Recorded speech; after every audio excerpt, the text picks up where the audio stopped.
Em poucas palavras. Um olhar sobre o mundo, a vida e a sociedade, à luz da Palavra de Deus, com Augustus Nicodemos. Olá, estamos começando mais uma edição do nosso programa Em Poucas Palavras. É um prazer poder contar com a sua audiência e a sua participação, que tem sido bastante animadora. A gente tem ficado bastante feliz com a repercussão dos programas em todo o Brasil e também aqui por meio desta emissora. Comigo, o pastor Augustus. Como vai, pastor? Tudo bem, Natsan? Querido ouvinte, mais uma vez chegamos até você em oração e na expectativa de que o programa seja uma bênção na sua vida. Bem, numa entrevista concedida a um programa de talk show, a presidente Dilma Rousseff não soube responder de forma coerente e lógica, pelo menos a uma visão um pouco mais crítica, certamente, né? E talvez você mesmo já tenha visto isso, sobre o que vem ser a Bíblia. E ela demonstrou um conhecimento extremamente superficial e desorganizado sobre este livro, evidenciado pela resposta que deu ao entrevistador. Mas e você? Sabe o que é a Bíblia? Ela é apenas um livro de metáforas, como disse no fim das contas a chefe maior do Estado brasileiro? Esse é o tema do programa de hoje. Para o nosso ouvinte entender bem, pastor, eu vou ler aqui a transliteração da resposta dada pela presidente sobre a Bíblia. Ela disse assim, abre aspas, é uma leitura que ela envolve de todas as maneiras, além de ser uma expressão religiosa da religião da qual nós, a maioria do Brasil, compartilha, mas, além disso, e ela tem uma alta qualidade literária e tem também histórica. Então, é uma leitura, quero lhe dizer o seguinte, para mim foi muito importante, principalmente porque ela trabalha com metáforas. E é muito difícil aí a metáfora, que é a imagem, né? Que é isso, que é a metáfora, nada mais do que você transformar a imagem em alguma coisa. Não tem jeito de você entender e compreender melhor do que a imagem, fecha aspas. Vamos ajudar a presidente do Brasil a conhecer, a entender o que é a Bíblia, ou ela está correta no conceito de Deus sobre a Bíblia aí, pastor? Ela tá em parte correta, em parte está equivocada. Natsan, só para ser justo, né, o fato dela ser a presidente do Brasil não quer dizer que ela tem que saber de tudo, né? Exato. Mas a questão é que onde a gente diz, olha, quando eu não sei, eu digo, bom, eu estou por fora desse assunto. Prefiro não dizer isso, é verdade, né? Ela provavelmente, como muita gente no Brasil, ela cresceu ouvindo falar da Bíblia. Se teve alguma formação religiosa, deve ter sido bastante superficial, como também, não é, boa parte dos brasileiros deve ter ouvido trechos da Bíblia recitados. Eu duvido muito que ela tenha lido a Bíblia, pelo menos boa parte dela, não é? Uhum. Alguma vez na sua vida, e ela também não teria a obrigação de fazer isso.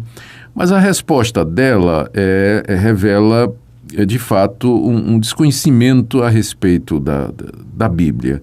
A Bíblia, de fato, é um livro religioso, ele é a expressão da fé cristã, que é a fé da maioria dos brasileiros. A Bíblia contém metáforas, isso aí ela não está equivocada, mas ela não é toda uma metáfora, não é? Ela não é um livro composto exclusivamente de histórias, de histórias inventadas, né? de parábolas, de comparações, de símiles. A Bíblia é um livro que pretende ser o registro dos atos salvadores de Deus na história. A Bíblia tem um enredo, tem uma narrativa que foca nessa ação de Deus, um Deus que se revelou há muito tempo atrás pela criação de todas as coisas. Em seguida chamou um nômade, o nome dele era Abrão, lhe fez promessas de que dele viria um povo e desse povo viria o Salvador do mundo. E depois a Bíblia registra a história que cercou a formação desse povo e a sua constituição como nação. A entrega da lei, a formalização do pacto entre Deus e esse povo. Sim. E aí tudo isso entremeado pela narrativa de ações sobrenaturais de Deus, como, por exemplo, as 10 pragas do Egito, a abertura do Mar Vermelho, a conquista da Terra Prometida com eventos do tipo a queda das muralhas de Jericó, Então, dizer isso antes do registro da vinda de Cristo, não é? Sim. E a vinda de Cristo, ela também é registrada e sob a forma de narrativa. Os evangelhos, que são os livros do Novo Testamento que fazem isso, eles se propõem a ser não exatamente uma biografia, mas uma narrativa selecionada dos fatos, né? E eu repito, fatos acontecidos com Jesus Cristo, boa parte deles consistindo de ações miraculosas e também, é claro, narrando ou registrando o ensinamento de Jesus. E Jesus frequentemente ensinava por parábola. Quem não lembra, quem nunca ouviu falar da parábola do bom pastor, né, que deixa 99 ovelhas no aprisco que vai buscar que se perdeu, a parábola do bom samaritano, a parábola do filho pródigo. Então, de fato, embora a parábola não seja metáfora, mas é uma linguagem figurada, não é? Que pretende ensinar alguma verdade. Então, você apreciar a Bíblia, você se referir à Bíblia, ou descrever a Bíblia exclusivamente como sendo um livro de ignorar o seu caráter histórico, né? Ignorar os relatos que são feitos e que chamam a atenção dos leitores para a sua historicidade. Na verdade, se você tirar o caráter histórico da Bíblia, a sua mensagem fica sem fundamento. E, num certo sentido, Nathan, é isso que faz o cristianismo diferente das demais religiões. Enquanto que as outras religiões, mesmo tendo uma história, não necessitam necessariamente de fatos históricos como sendo a base do edifício da sua teologia, o cristianismo é edificado sobre fatos históricos. Deus criou o mundo, Deus chamou Abraão, Deus fez uma aliança com Abraão, Deus entregou a lei, Deus encarnou na pessoa de Jesus Cristo, Deus fez milagres e prodígios na pessoa de Jesus Cristo, Deus Filho morre na pessoa de Jesus Cristo na cruz, ressuscita literalmente, verazmente, historicamente de entre os mortos, subiu aos céus. Tudo isso é a base do cristianismo, né? Então, nós não podemos reduzir toda a história da Bíblia, ou tudo que ela cobre, simplesmente à categoria de metáforas, né? É verdade que ela mencionou lá, num certo momento, alguma coisa sobre história, né? Isso. Mas aquilo parece que passou de raspão, né? O foco da resposta dela, o que impressionou a presidente em algum momento foi que ela deve ter lido, ouvido, né? Algumas das parábolas, né? Algumas das comparações, símiles, metáforas do tipo, eu sou a porta, eu sou o caminho. Isso é uma metáfora, né? Eu sou a porta, eu sou o caminho, eu sou o pão da vida, Deus é luz, né? E ela ficou impressionada com isso e provavelmente pensou que a Bíblia é um livro que ensina a religião através de metáforas. Não está excluído, mas com certeza as metáforas, as comparações e as parábolas, elas constituem uma parte muito pequena do que a Bíblia realmente é, que é o registro dos atos salvadores de Deus na história, antes de Cristo e depois de Cristo. E é isso que faz da Bíblia um livro único, o livro mais lido, traduzido no mundo inteiro. Mas a gente pode tecer uma crítica com relação à presidente nesse caso, mesmo porque ela deve ter muito pouco contato, ou quase nenhum com a Bíblia, nesse sentido como nós devemos ter. Agora, o pior é quando se constata que não poucos crentes também não sabem sequer responder de forma satisfatória a essa pergunta: o que é a Bíblia? De fato, você percebe um analfabetismo bíblico rampante, né, crescente no meio evangélico hoje. Eu acho que isso, em parte, Nathan, se deve ao fato de que boa parte da igreja evangélica brasileira, ela segue um sistema em que o estudo bíblico, o estudo da Bíblia, vem sendo gradativamente deixado de lado. Antigamente, quando as igrejas se reuniam, elas seguiam mais ou menos essa sequência. Elas tinham um culto, uma devocional, tinham escola bíblica dominical, onde se estudava em classes, grupos menores, a Bíblia, ou assuntos relacionados com a Bíblia, e à noite tinha outro culto, onde também a Bíblia era pregada e ensinada. E durante a semana tinha os famosos cultos de doutrina, né, durante a semana, onde as pessoas iam à igreja para estudar a Bíblia, pesquisar a Escritura, ouvir uma lição, explicação a respeito da Bíblia.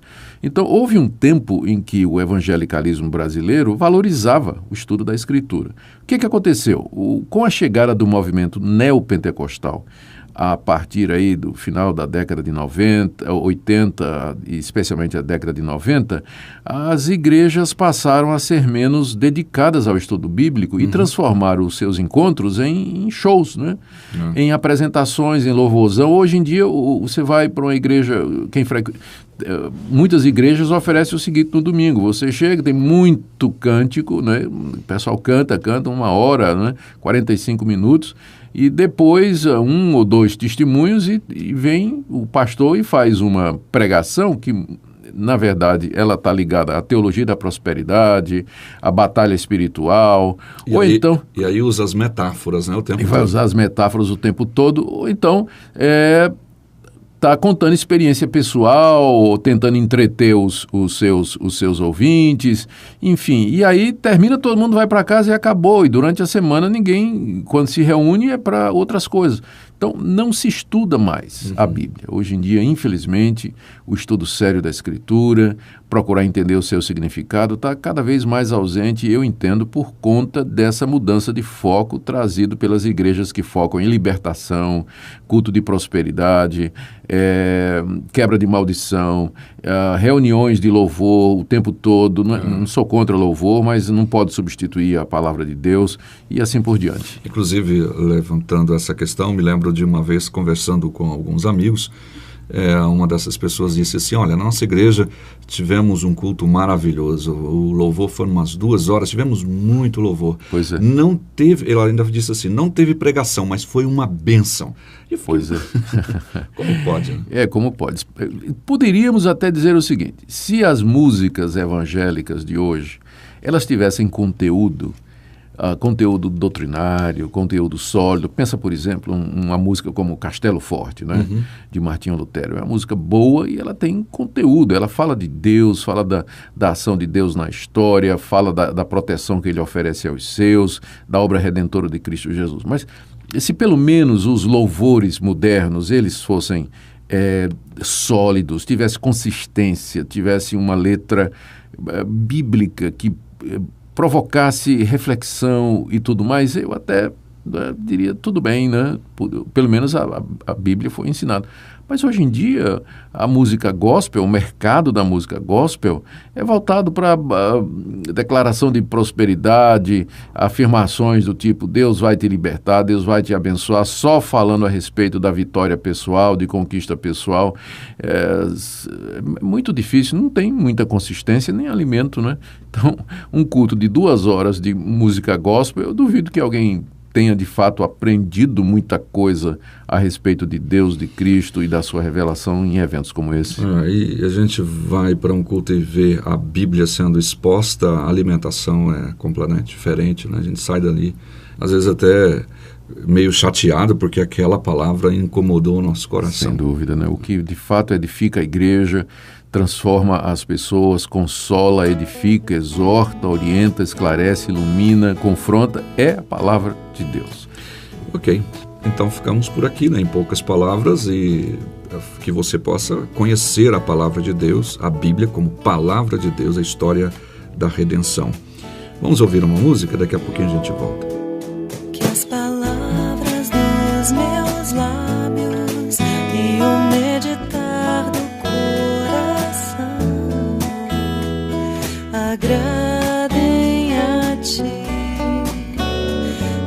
agradem a ti. Que as palavras dos meus lábios e o meditar do coração agradem a ti, oh Senhor. Chegamos ao final de mais uma edição do nosso programa Em Poucas Palavras. Obrigado pela sua audiência e pelas suas participações aí pelo WhatsApp, pastor. Muito obrigado, querido ouvinte, pela sua audiência e até o próximo programa.